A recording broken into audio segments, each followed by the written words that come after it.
নমস্কার বন্ধুরা, তোমরা কেমন আছো? আশা করি সবাই খুব ভালো আছো। আমিও খুব ভালো আছি। আজকে বড়মশাই বাজার থেকে নিয়ে এসেছে ছোটো মাছ, ছোটো মোরলা মাছ। তা ভাবলাম মোরলা মাছ দিয়ে কী রান্না করব। তো ভাবলাম যে ছোটো মাছ তাই দিয়ে আজকে চচ্চড়ি বানাবো। আমি এর আগে রান্নাটা কখনো করিনি, তবে আজকে প্রথম করলাম। তা ভাবলাম তোমাদের সঙ্গে আজকে শেয়ার করি। চলো তাহলে রান্নাটা শুরু করা যাক।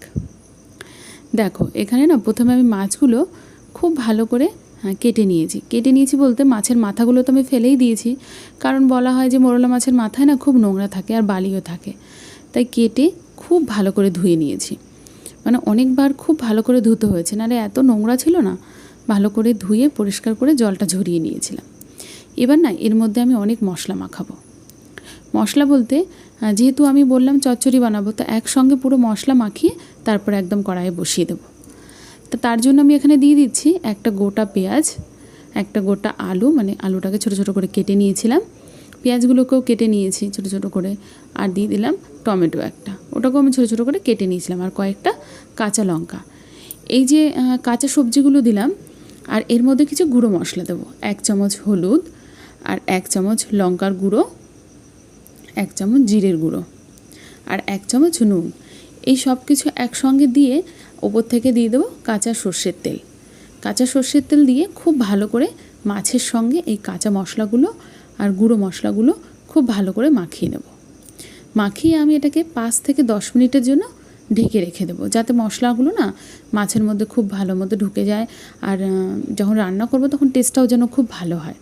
ওই জন্য আমি ঢেকে রেখে দেবো। চলো তারপরে রান্নার দিকে যাব। এই মাছ তো আমি শ্বশুরবাড়িতে খেয়েছি, তবে আমার বাবার বাড়িতে খুব কমই বানানো হয়। আমার বাবার বাড়িতে যে বানানো হয় সেটা আরও ছোটো। মা খুব ভালো রান্না করে। তো আজকে যখন এই রান্নাটা করতে করতে না মায়ের কথা খুব মনে পড়ছিল, যে মাও আগে না এই ধরনের রান্না করতো, তবে ভালোই লাগতো। তবে এখন যেন ভালো লাগতো বলতে তখন বলতাম না অনেক কাটা আছে, খাবো না। তবে এখন বিয়ের পর যখন এই ধরনের রান্না কারোর কাছ থেকে খাই, তখন ভালোই লাগে। যখন কেউ বানিয়ে দেয়, যেমন শাশুড়ি মায়ে বানায়, তখন ভালোই লাগে খেতে। চলো তাহলে রান্নাটা শুরু করি। কড়াইয়ে না প্রথমে আমি সর্ষের তেল দিয়ে দিলাম। যেহেতু অলরেডি আগে আমি সর্ষের তেল দিয়ে ম্যারিনেট করেছিলাম, ওই জন্য আমি এখানে তেলটা একটু কমই দিলাম। এবার পুরো মাছটা দিয়ে দেবো, মানে যা মশলা দিয়ে যা মাখানো আছে পুরো মাছটার মধ্যে সবটা মাছ মশলা সমেত সবটাই আমি দিয়ে দেবো। দিয়ে একটু ভালো করে ছড়িয়ে দেবো কড়াইয়ের চারিদিকে। তারপরে একটা ঢাকনা দিয়ে ঢেকে দেবো। এবার আস্তে আস্তে মাছটা হতে থাকবে। গ্যাসটাকে একদম আমি লো ফ্লেমে করে দিয়েছিলাম। দেখো মাছটা কিন্তু অনেকটা হয়ে গেছে, মানে জল ছাড়া শুরু হয়েছে। মাছ থেকে জল ছাড়বে, জল যতই আমি ঝরিয়ে নিই না কেন তাও জল ছাড়বে, যেহেতু মশলা সব কিছু একসঙ্গে মাখানো আছে, ওই জন্য জল ছাড়লো। এবার আমি গ্যাসটাকে হাই ফ্লেমে দিয়ে মাছের জলটা একটু টানিয়ে নেব। দেখো অনেকটাই টেনে গেছে কিন্তু, আর না বেশি নাড়াচাড়া করা যাবে না। তাও আমি অনেকটাই নেড়ে ফেলেছি, যেহেতু ছোটো মাছ বেশি নাড়াচাড়া করলে না একদম ভেঙে যায়। দেখো প্রায় হয়েই গেছে মাছটা, দেখেছো? মানে জলটাও টেনে গেছে আর একদম টান টান হয়ে এসছে, আর হয়ে গেছে। আমি নামিয়েও দিয়েছি, সেটা আর তোমাদের সঙ্গে শেয়ার করা হলো না।